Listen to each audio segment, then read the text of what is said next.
tell you what is confusing about Liverpool Football Club this season, because from day one, I do think this has been another one of those confusing, topsy-turvy, upside-down seasons, which probably deserves much more analysis than you can give in a Fulham-based video.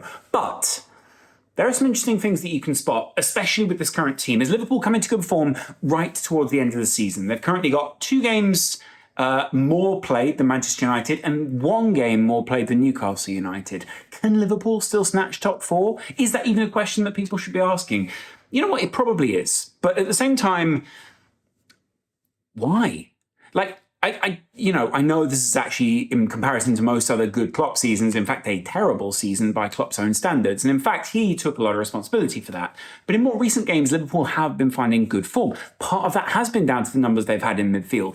And whilst people are observing that Trent Alexander-Arnold is tucking in either alongside Fabinho or whoever's playing that kind of 6 role, it has also been down to the fact that it has had an implication on pushing the whole team up the field. Now, the good thing is that has opened up the attack quite a lot, right? Because there are now good numbers up there. Curtis Jones, sometimes Harvey Elliott, Curtis Jones, and in this case, Jordan Henderson have been very progressed down the field. It puts them in an almost 10-like position, but they don't really play 10s. They play facilitating, like Curtis Jones sort of plays 10, but it's more like a high-pressing 8.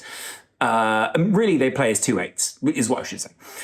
Alongside that, Liverpool also now have options up front. Do you want to bring Diogo Jota on? Do you want to bring Nunez on? Do you want to put Gakpo through the middle? Do you want to put Mo Salah more wide? Do you want to put him more centrally? How will that end up playing? What does that influence where Trent goes, where the ball goes? Can you then put someone like Luis Diaz out on the wing? Again, great to watch Luis Diaz, great to have Luis Diaz back.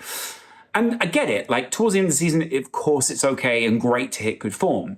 I'm just really interested to know what it actually means for this team, because it's clear that Liverpool are, to some extent, aping the football meta right now. The players are sort of fitting in the right positions. Maybe it's a formation that the players can sort of get behind because they know, hey, this is effective right now. But at the same time, it's still really opening up this Liverpool side. Konate is still a very aggressive centre-back who has good games. But when Liverpool lose the ball, like, say, Curtis Jones did this evening, and I think once, maybe twice, Liverpool looked wide open, and it just gave people massive opportunities. Now, the opposite side of this is Liverpool are currently playing what I would call as not weak, but relatively low-pressure games, right? Games where the goals don't necessarily, or the wins don't necessarily correlate to direct output, should we say, in terms of, hey, we'll get in the Champions League next season. And if Liverpool are pushing for the Champions League, does that also mean they risk shooting somewhere and falling on the floor? The floor being the Europa League. Do Liverpool even want Europa League? Because sure, part of it was, Jude Bellingham would come if they had the Champions League. Not that I'm actually sure that would even happen in the first place. In fact, if we just quickly chat about the Jude Bellingham situation, well, the Jude Bellingham situation is one where I feel like he has basically said yes to City, Liverpool, and Real Madrid on personal, like the idea of the personal element of it. He's basically said, hey, yeah, I would be happy to come. Let me know what you think about the fee. This happened over here. And Liverpool sort of took themselves out of it, which probably shows that they were told at some point in the negotiation process there was a preference somewhere else. Although even now we don't know. Maybe he wants to stay one more season at Dortmund, maybe seeding things in the press, and maybe all 3 clubs apparently still negotiating with Dortmund in some way shows there is still a door open to someone, though 2 of the 3 felt like they had a good deal for him. What I'm saying is, the Jude Bellingham thing is one thing, right? And I've kind of given you a little summary there. But even so, if you brought Jude Bellingham to the club, it again would change the structure of the side, which makes me think that this Liverpool team in the current iteration, the current shape, and obviously the current playing staff and the current people who get fielded is going to go drastically differently next season and will change quite significantly. This is not Klopp 2.0. This is Klopp maybe 2.7 at the moment. I think it's actually 2.5 in a sense, because the players aren't in the right positions. I love Nunez when he starts. I don't prefer him so much as a sub right now. I love the amount of assists that he can get, the way that he influences the play. But there are so many times where I still look at him and go, oh, we've really got to get that shape working and see how you fit into these games. I love when Cody Gakpo comes on. Drops deep, hooks up a lot of play.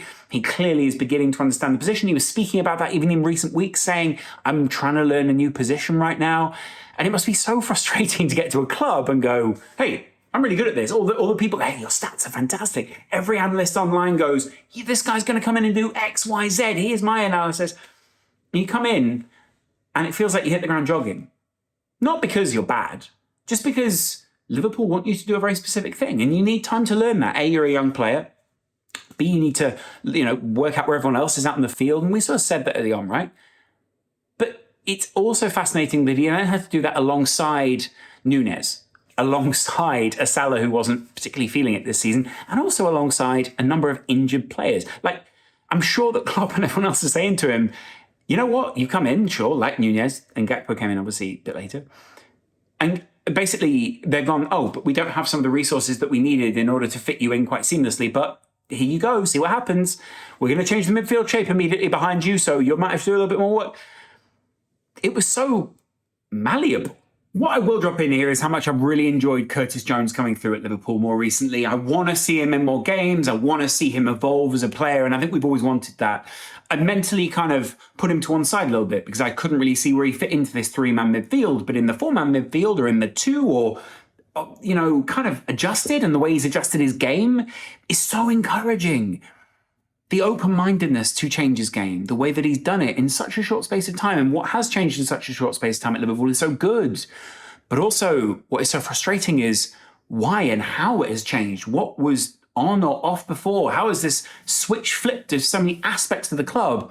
And why is it that it feels that way? Is that a Klopp style management? Is that a club element? Is that something which maybe is within the players? Is, maybe similar as happened at City this season where they weren't feeling it? Suddenly they are, and they're on a winning game run now, To an extent, it's the fine margins through which high sport is played, right? Where Curtis Jones is a fantastic player. He's a billion times better a player than I could ever be or anyone I play football with on the weekends or whatever. But it's not about that. It's about these pieces aligning, the shapes fitting together, the puzzle working, the cogs, intertwining, whatever you want to call it.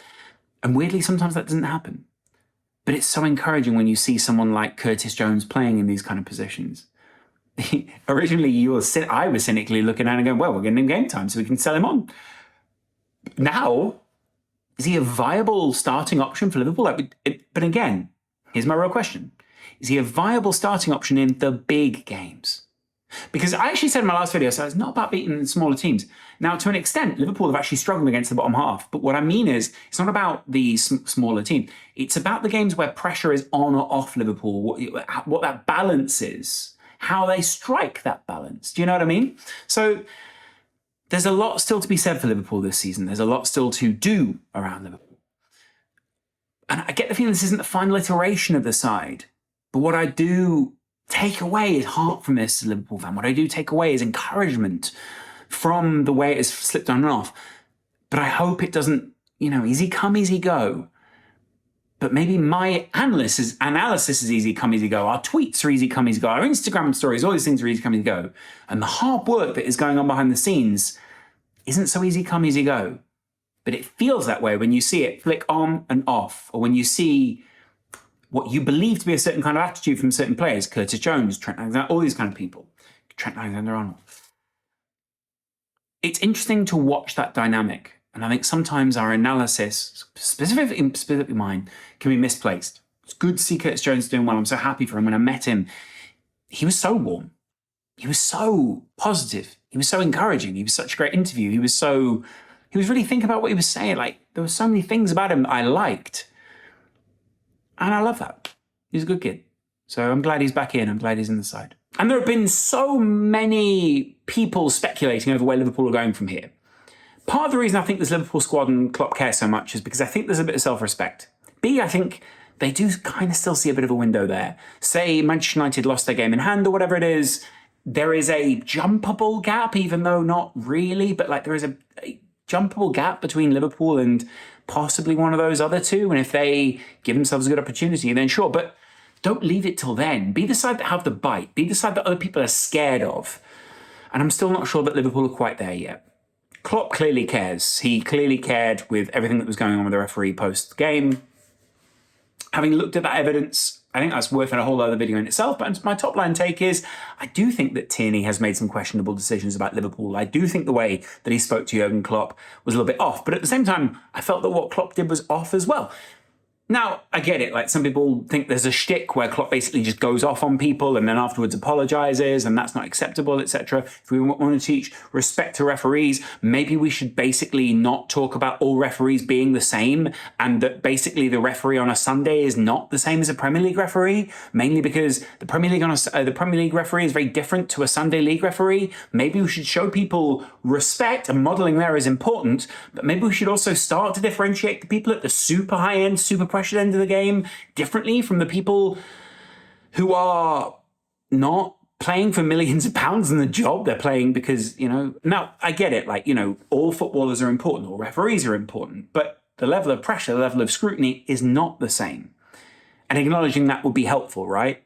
Acknowledging difference. Anyway, the point is, Klopp's under incredible amounts of pressure. So are the referees. But the way that I want to call it like obtuse nature of the way that referees currently interact with managers, and the almost way that the footballing community in the UK doubled down around Paul Tierney, almost purely based on the fact that it was Jurgen Klopp. And I sometimes feel there's an element of xenophobia. When it's an English manager doing something toxic, it's like, he's just a good lad. Do you know what I mean? Like, hey, make a bit of a pass for him. When it's Klopp, when it's Pep, when it's someone else, this is unacceptable. This is the kind of, why are these foreigners doing this? Klopp gets particularly angry, but I also think he's a particularly animated character. I thought Simon Jordan's reaction was completely, crazy. It was not really even-handed, and it was also, again, kind of misinterpreting what it was that Klopp was trying to say. But again, I think Klopp talks himself into a lot of corners sometimes. He gets frustrated, sometimes he comes down off that frustration, and maybe his viewpoint changes. I don't remember him saying anything particularly on the nose about what Paul Tierney said. He just said he didn't feel it was acceptable, I think was along those lines, or words to that effect. I can kind of understand where they're at with this. And I get it. If they throw the book at him, then okay, to an extent that's understandable. But at the same time, and at the moment, I feel like the government and the Premier League and everyone else are kind of scrambling constantly just to keep up with themselves. Gambling laws, things about whether they can be self-governing, all these different aspects make zero sense. So I do think there's a real distrust in what is going on at the Premier League right now. There is a lack of communication between the managers, the referees, the league, and all these different assets. Is VAR accurate? There was the obvious Sky Sports clip about Haaland's high boot versus Jota's high boot. Why this lack of consistency? Or is it that actually all these people are just completely human and no one's going to speak perfectly? We currently have a kind of weird cancel culture around people misspeaking in society. It's something I'm really fascinated by, mainly because obviously my life has been massively affected recently by those things. I'll talk about that at another stage. But does that feel fair?